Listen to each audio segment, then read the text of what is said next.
प्रिय विद्यार्थियों, सुप्रभात। संस्कृत की कक्षा में आपका स्वागत है। आज हम कक्षा 7th के तृतीय पाठ तीसरे पाठ स्वावलंबनम अर्थात आत्मनिर्भरता का अध्ययन करेंगे। स्व होता है स्वयं के ऊपर और अवलंबन अवलंब यानी स्वयं ही जब व्यक्ति अपने कार्यों को करने में सक्षम होता है वह है उसका स्वावलंबी होना। वह किसी भी कार्य के लिए दूसरे पर आश्रित नहीं रहता। तो आत्मनिर्भर इस पाठ में हम व्याकरण की दृष्टि से संख्यावाची शब्दों का अध्ययन करेंगे। संख्यावाची शब्दों के अध्ययन में जो खुले अंक होते हैं 1 2 3 4 5 6 7 8 9 10, इनकी पहले संस्कृत बनाई जाती है और फिर जो है दहाई अंक यानी 10 20 की विंशति 30 की 63 40 की 44 फिर उनकी संस्कृत बनाई जाती है। जैसे किसी ने कहा 44 की संस्कृत क्या है, तो पहले जो 4 खुला अंक है उसकी, फिर 40 की, 32 में पहले 2 उसकी द्वि और फिर 30 को 63।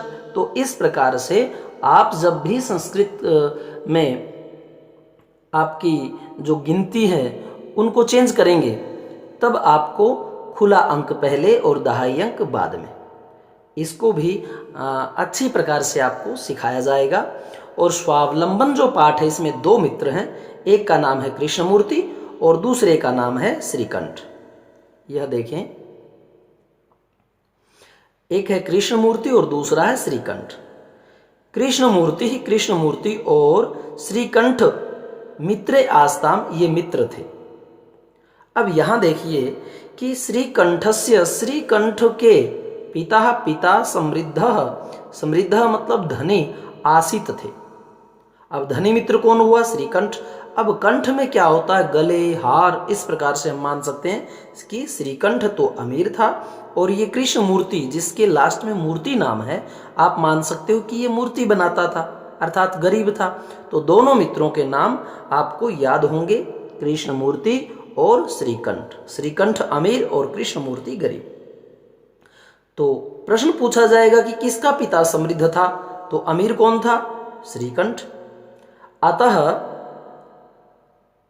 तस्य, उसके, किसके? इस श्रीकंठ के भवन में सर्व विधानी, सब प्रकार के सुख साधनानि, सुखों के साधन आसन थे। तस्मिन विशाले, उसके विशाले, विशाल भवन में 40 स्तंभा, खंभे, आसन थे। यह दहाई अंक है 40। तस्य, उसके, 18। अब यह देखिए कि इसमें जो 10 नाम है यह दहाई अंक और खुला अंक हमारा क्या है? अष्ट। तो यह 18 हुआ।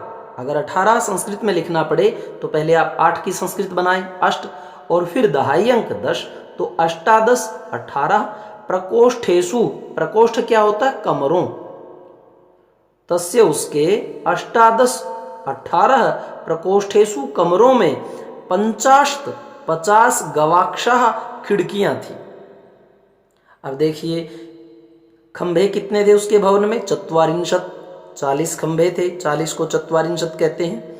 और उन 40 खंभों के नीचे जो है या साथ में लगते, जैसे पिलर बोल देते हैं हम, तो उनमें कमरे कितने थे? प्रकोष्ठ होता है कमरे थे 18 8 और 10 18।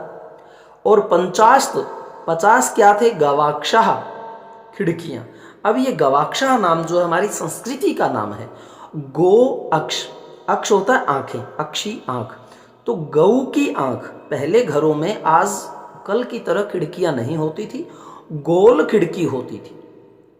गोल खिड़की कहिए या जिसको राजस्थान में आज भी मोखी बोल देते हैं, अर्थात सिर्फ गुलाई में कुछ पार्ट रख देते हैं। अब जब नाम रखने का समय आया कि इसे क्या कहा जाए, तो उन्होंने कहा कि ये तो गऊ की आंख की तरह है। और उस समय संस्कृत जो है प्रभावी थी, तो गऊ को गो कहते हैं और उसकी आंख अक्षी, तो इसको गवाक्ष नाम पड़ा।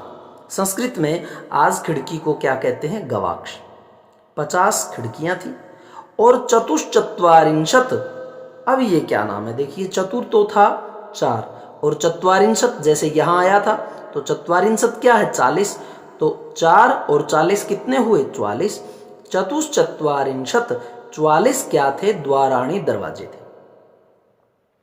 18 कमरे और 50 खिड़कियां और कितने दरवाजे 44। षट त्रिंशत, अब यहां पर फिर देखिए त्रिंशत होता है 30 और षट 6। अगर आपको कोई 36 की पूछ ले तो 6 अंक खुला है, पहले षट की बनाइए और फिर उसकी 30 की, क्योंकि दहाई अंक लास्ट में बनेगा। षट त्रिंशत 36 विद्युत बिजली से चलने वाले व्यजनानी पंखे आसन थे। कितने पंखे थे 36। द्वार कितने थे दरवाजे 44। गवाक्षाः खिड़कियां कितनी थी 50 और प्रकोष्ठेषु कमरे कितने थे 18 और खंभे पिलर कितने थे 44। तत्र वहां पर यानी उसके घर में, किसके घर में, जो समृद्ध था, कौन श्रीकंठ। तत्र वहां पर 10 सेवका सेवक निरंतर लगातार कार्य कुर्वन्ति सम कार्य करते थे। परंतु कृष्ण मूर्ते है, कृष्ण मूर्ति के माता और पिता निर्धन कृष्ण दंपत्ति खेती-हर किसान थे।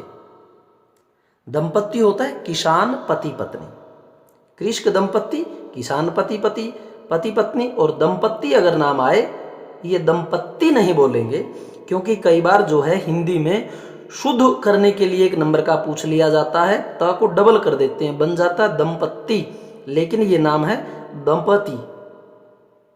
एक नंबर का प्रश्न आजकल परीक्षाओं में पूछा जाता है कि शुद्ध कौन सा है, 4 दिए जाएंगे। तो दंपति होता है पति पत्नी और कृष्ण दंपति किसान पति पत्नी थे। कौन, कृष्ण मूर्ति के माता पिता। मूर्ति का नाम याद आते ही याद रखना यह मूर्ति बनाने वाले के समान गरीब था।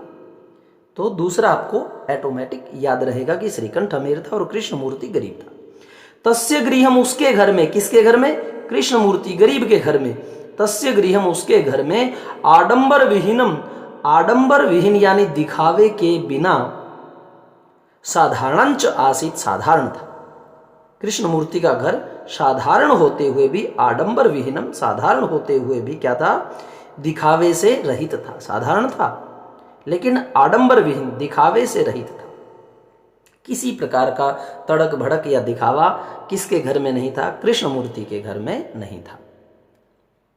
आगे है कि एकदा एक बार श्रीकंठ जो अमीर था, तेन सह उसके साथ, किसके साथ, कृष्ण मूर्ति के साथ, प्रातः नववादने, प्रातः 9 बजे, तस्य उसके किसके, श्रीकंठ के, कृष्ण मूर्ति के गृहम अगच्छत, घर गया।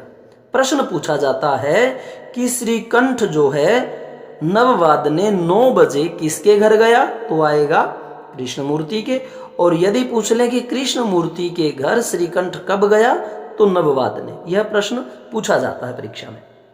तत्र वहां पर कृष्ण मूर्ति और तस्य माता पिता च, और उसके माता पिता, स्वशक्त्या स्वयं की शक्ति के अनुरूप श्रीकंठस्य, श्रीकंठ का आतिथ्यम अकुर्वन, आतिथ्य सत्कार अकुर्वन करते हैं। 9 बजे जाता है कौन, श्रीकंठ, किसके घर, कृष्ण मूर्ति के घर, और वहां पर उसके माता पिता अपनी शक्ति के अनुरूप, अपने सामर्थ्य के अनुरूप, स्वशक्त्या सामर्थ्य के अनुरूप जो है श्रीकंठ का आतिथ्यम, अतिथि सत्कार अकुर्वन करते हैं। एतत् दृष्ट्वा, यह देख करके, श्रीकंठ जो था, अकथयत बोला, मित्र अहम मैं, भवताम तुम्हारे, सत्कारेण सत्कार से, आतिथ्य भाव से, संतुष्टो अस्मि संतुष्ट हो गया, प्रसन्न हो गया हूं। केवल मात्र इदमेव, यह मम मेरे, दुख का कारण है, या यह मेरा केवल मात्र दुख है, यत कि तब तुम्हारे गृहे घर में एकोपि एक भी भृत्य नौकर नास्ति नहीं। केवलम इदमेव, केवल यही मम मेरे, दुख का कारण है, यत कि तब तुम्हारे गृहे घर में एकोपि एक भी भृत्य नौकर नास्ति नहीं। मम सत्काराय मेरे सत्कार के लिए भवताम आप सबने बहु कष्ट जातम बहुत कष्ट हुआ। मम सत्काराय मेरे सत्कार के लिए भवताम आप सबको जो है बहुत ज़्यादा कष्ट जातम कष्ट हुआ। मम गृहे तू मेरे घर तो बहवह बहुत से कर्म कराह संति, कर्म कराह होता है नौकर संति है। तो प्रिय विद्यार्थियों, हमारे प्रथम और द्वितीय 2 पैराग्राफ यानी 2 अनुच्छेद पूर्ण हुए। ज़्यादा वीडियो हम लंबा नहीं बनाएंगे। आपको इतना ही जो ये हमारा वीडियो बना है इसके शब्दार्थों को अच्छी प्रकार से पॉज करके वीडियो को आप नोट कर लेंगे अपनी बुक में, और इस चीज़ को अच्छी तरह से गृह कार्य में आप लिख लेंगे। अगर नहीं लिखते हैं तो अच्छी प्रकार से इन पैराग्राफ्स को याद अवश्य कीजिए, क्योंकि प्रश्न आपको अपनी नोटबुक में लिखने हैं। तो अगर आप यह चाहें कि हम शब्दार्थों को लिख लें तो आपका स्वागत है। आप इनको पॉज करके शब्दार्थों को अवश्य लिखिए ताकि आपकी संस्कृत बेहतर बने। और रही बात हमारे पिछले जितने भी वीडियोज़ हैं वह गुरुजी आरपी शोराण के चैनल में जाएं और ऊपर जो आपको प्लेलिस्ट नाम मिलेगा उसे क्लिक करें। उसमें से अपने 6th क्लास के जितने भी प्रीवियस वीडियो हैं वह आपको क्रम पूर्वक एक जगह मिलेंगे, उनका बार बार अध्ययन करेंगे। इतने से ही आपका जो है संस्कृत का कार्य अच्छी प्रकार से संपन्न होगा। धन्यवाद।